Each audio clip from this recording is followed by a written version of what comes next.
Have you ever thought about dark secrets that lay beneath ancient Egypt's sands? Get ready to be shocked as we reveal the 12 most terrifying discoveries from the ancient civilization which have been hidden for centuries. From cursed tombs to mysterious artifacts, this video will uncover the dark and mysterious side of ancient Egypt. Let's get started. A group of archaeologists from Poland recently discovered ancient hieroglyphics inscribed on sandstone block in the ruins of Old Dongola, Sudan. Dongola was an important city in the Kingdom of Kush, which was located in what is now modern-day Sudan. The sandstone blocks were inscribed with religious texts, including prayers to the god Amun-Re, who was the chief deity of the Egyptian pantheon. The recent excavation has revealed over 100 blocks of white sandstone inscribed with ancient Egyptian hieroglyphics dating back to the 25th dynasty of Egypt, also known as the Nubian dynasty. These blocks were originally part of a structure, possibly a temple built in the first half of the first millennium BCE, which is the earliest example of human activity identified on the site. The discovery of the hieroglyphics is significant because it shows the evidence of the close cultural ties between the ancient Egypt and Sudan. The Kurta rock art is a collection of carved figures discovered in 2005 on the sandstone cliffs of Egypt's Upper Nile Valley floodplain. The images were created by ancient Egyptians who used stone tools to draw the images on the rock surface. The Kurta rock portrayed a variety of animals, images of birds, as well as human figures. The rock engravings are believed to date back to the Neolithic period based on the analysis of grains of sediment blown into the rocks from the banks of the Nile, a technique called optically stimulated luminescence, or OSL. The Kurta rock art discovery is incredible because it sheds light on the artistic traditions and cultural practices of ancient Nile Valley civilization. The discovery of Al-Nassar, Al-Aswad, has been an important archaeological site for a long period of time. It was known to have several tombs and treasures from various periods of Egyptian history. The site had been looted over the past years, with numerous artifacts that ended up in the black market, later identified as originating from the site. 6 funerary complexes were discovered dating back to the Roman and Persian periods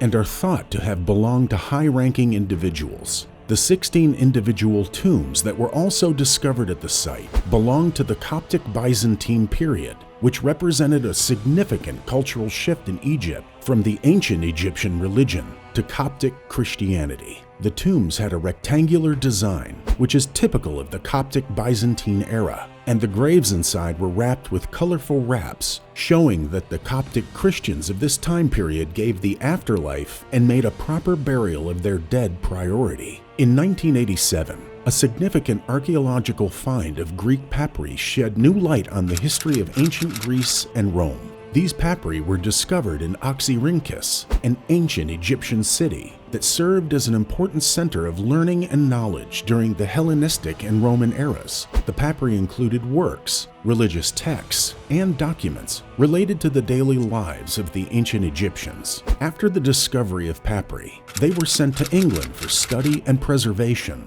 and they are kept in the Sackler Library at Oxford University, where they're still being researched by academics from all over the world. The papyri have shed light on a wide range of topics, including Green and Roman literature, as well as religion and economics. Located within the Temple of Amun-Ra, the Botanical Garden of Thutmos III is a remarkable example of ancient Egyptian architecture and horticulture. It was created during the New Kingdom period, about 3,400 years ago. The garden is composed of 3 rooms, including 2 antechambers and a large sanctuary, which is the actual botanical garden. The sanctuary's entrance is through a calcite door that is high above the ground and can be reached through a staircase. The antechamber leading to the garden was unusually wide and required 4 pillars to hold up the ceiling. The sculptures of sphinxes that face the outer pillars face north, and the walls are adorned with intricate carvings and designs, showing the king and gods performing rituals and celebrations. The sanctuary contained 8 nooks carved into the wall where divine statues were placed, including a granite statue of Thutmos III.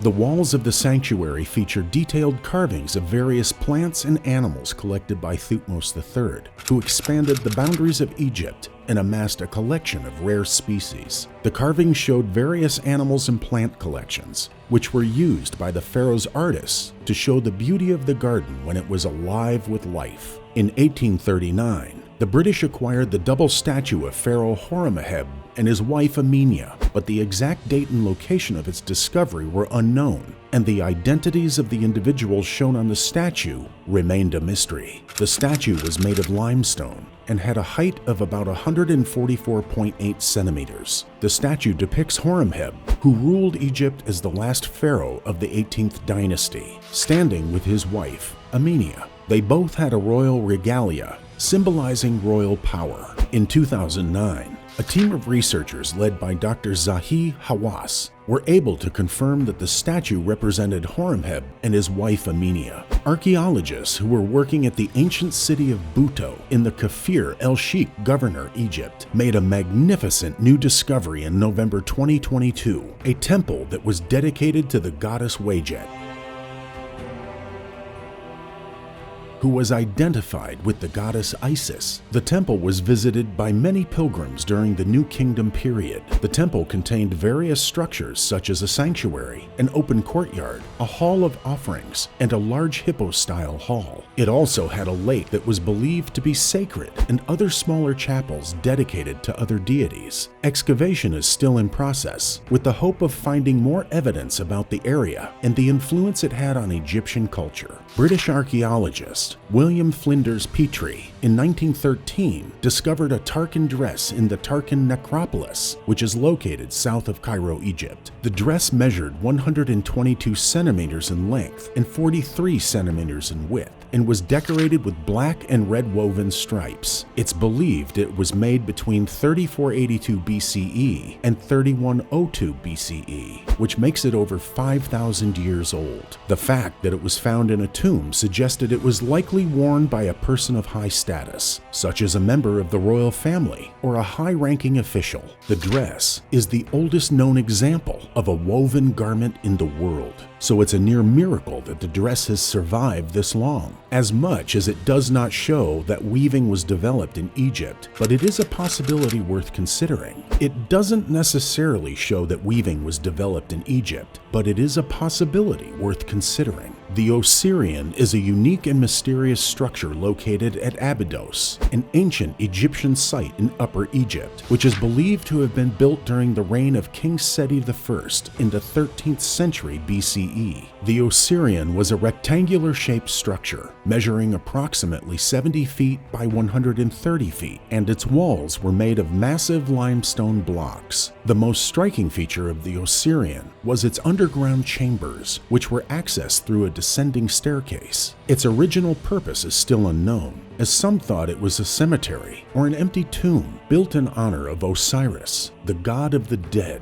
while others speculate that it may have been used for water rituals or as a temple for the worship of Osiris. The Dashur boats were discovered in 1991 near the pyramid of Senseret III in Dashur, an archaeological site located about 40 kilometers south of Cairo, with the largest boat being over 18 meters long, while the smallest being just over 4 meters long. The boats are believed to have been used to transport Pharaoh's body across the Nile to his final resting place. The boats were made of cedar wood and were decorated with intricate carvings and writings. The Dashur boats were a rare find, as very few boats from ancient Egypt have survived to the present day. Bastet was a goddess in ancient Egypt and was worshipped as a goddess of fertility, domesticity, and protector of the pharaoh, although she had her temples all around Egypt. The famous ones were located in the cities of Bubastis and Beit el-Hagar. The temple at Bubastis was spectacular,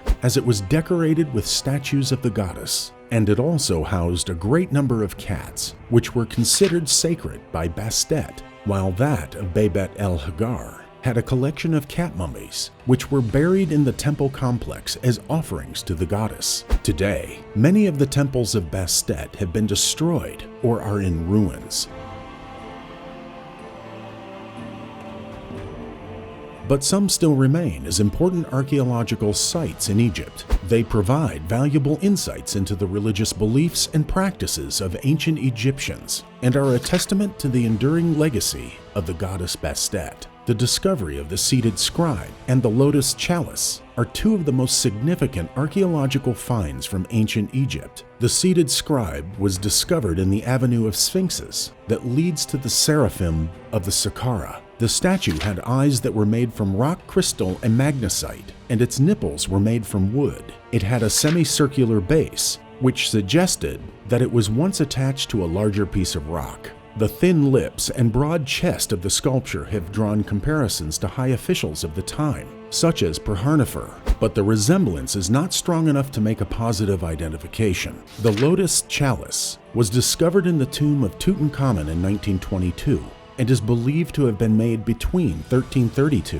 and 1323 BCE. The chalice was carved from a single piece of alabaster and had several writings on it. The most notable is a dedication to the memory of Tutankhamun, which reads, "May you live, may you spend millions of years, you who love Thebes, sitting with your face to the north wind, with your eyes beholding happiness." The same inscription was also carved into the gravestone of Howard Carter, the archaeologist who discovered the tomb of Tutankhamun. The lotus chalice, also known as the wishing cup, was discovered in the tomb of Tutankhamun in 1922. It is believed to have been made during his reign, between 1332 and 1323 BCE. The entire chalice is carved from a single piece of alabaster, and several inscriptions are engraved on its surface. The most notable is a dedication to the memory of Tutankhamun, which reads, "May you live, may you spend millions of years, you who love Thebes, sitting with your face to the north wind,